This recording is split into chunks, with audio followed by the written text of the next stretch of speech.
എന്താണ് ക്രിസ്മസുമായി ബന്ധപ്പെട്ടുകൊണ്ടുള്ള സമീപനം?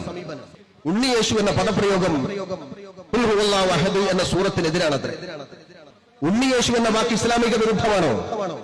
ആര് പറഞ്ഞാലും ഉണ്ണിയേശു എന്ന വാക്ക് എങ്ങനെയാ വിരുദ്ധമാകുന്നത്? ഉണ്ണി എന്ന വാക്ക് ആർക്കൊക്കെ ഇല്ലാത്തത്? ഉണ്ണിയോടോ യേശുവിനോടോ വിമുഖത എന്നിവർ പറയണം.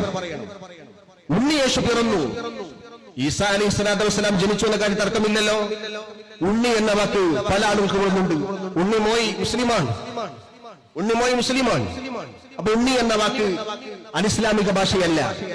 യേശു എന്ന വാക്കിനോടാണോ വിമുഖത എങ്കിൽ ഈസാ അലൈഹി സ്വലാത്തു വസ്സലാമിന് ക്രിസ്തീയ സഹോദരന്മാർ വിളിക്കുന്ന പേരാണ് യേശു.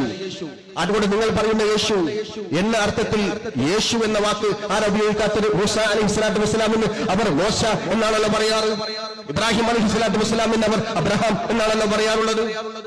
ആ വാക്ക് അനിസ്ലാമികമായ വാക്കല്ല, അത് അവരുടെ ഭാഷയാണ്.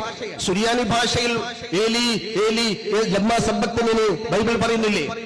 ഏലി എന്ന വാക്കിന്റെ അർത്ഥം എന്താ? യഹോവ എന്നാണ്, അള്ളാഹു എന്നാണ്, ഇലാഹി എന്നാണ്, ഗോഡ് എന്നാണ്, ഈശ്വരൻ എന്നാണ്, കർത്താവ് എന്നാണ്, പടച്ചവൻ എന്നാണ്.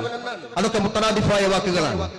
അത് ഏത് ഭാഷയിൽ പറഞ്ഞാലും അള്ളാഹു, ഏത് ഭാഷയിൽ പറഞ്ഞാലും ഇലാഹ്, ഈ സർവാധിപനായ പടച്ച തമ്പുരാൻ, അങ്ങനത്തെ വാക്ക് ഉപയോഗിച്ചുകൊണ്ട് അവർ പറയുമ്പോ അവരുടെ ഭാഷയിൽ നമ്മൾ ബഹുമാനിക്കുകയാണ് വേണ്ടത്. അത് അവർ പറഞ്ഞോട്ടെ. അതുകൊണ്ട് ഉണ്ണിയേശുവിന് ജന്മമില്ല എന്നാണോ? ലം യലിദ് വലം യൂലദ് എന്ന് പറയുന്ന വാക്ക് ആയത്തിനെതിരാണത്രേ ഉണ്ണിയേശു എന്ന് പറയുന്ന ആശയം. ഉണ്ണിയേശു എന്ന് പറയുന്ന പദപ്രയോഗം ലം യലിദ് വലം യൂലദിന് എങ്ങനെയാണ് എതിരാകുന്നത്? അല്ലാഹു സുബ്ഹാനഹു വ തആല സംബന്ധിച്ചുകൊണ്ട് ഖുർആൻ പറയുന്നത് അല്ലാഹു ജനിച്ചവനല്ല, അല്ലാഹു ജനിപ്പിച്ചവനുമല്ല. അതിന്റെ അർത്ഥം ഉണ്ണിയേശു ഇല്ല എന്നാണോ? അതിനർത്ഥം അല്ലാഹു ഉണ്ണിയേശുവിനെ നിഷേധിച്ചു എന്നാണോ?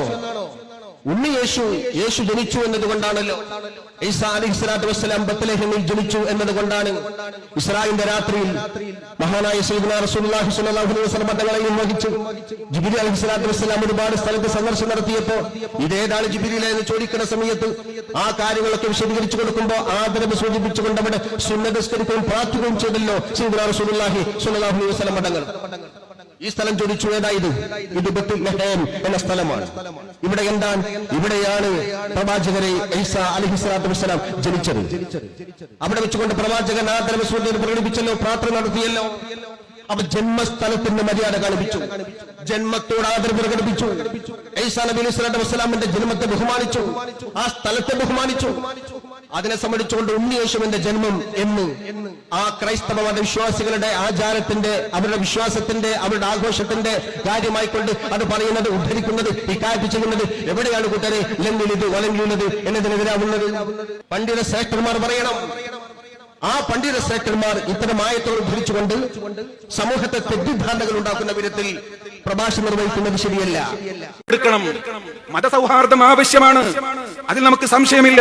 പക്ഷെ അള്ളാഹ്ക്ക് ഇഷ്ടമില്ലാത്ത കാര്യങ്ങളെ ആദരിക്കുകയും ആഘോഷിക്കുകയും ചെയ്യുമ്പോൾ പരിധി വിട്ടു പോവാതെ കാത്തു സൂക്ഷിക്കൽ എല്ലാവരുടെയും ബാധ്യതയാണ്. അത് സൂക്ഷിക്കണമെന്ന് പറയൽ പണ്ഡിതന്റെ ബാധ്യതയാണ്. അതാണ് നമ്മൾ പറയുന്നത്. നിങ്ങൾ മനസ്സിലാക്കണം. എന്താ ഖുർആനി പറഞ്ഞത്? ഏത് പരിഭാഷയും എടുത്ത് നിങ്ങൾ നോക്കിക്കോ. സൂറത്ത് മറിയമിൽ ആകാശം പൊട്ടിപ്പിളരാൻ മാത്രം വൃത്തികെട്ട വാക്കാണ് പറഞ്ഞത്. ഭൂമി പിളരാൻ പോകുന്നു. പർവ്വതങ്ങൾ പൊടിയാനെടുത്തിരിക്കുന്നു.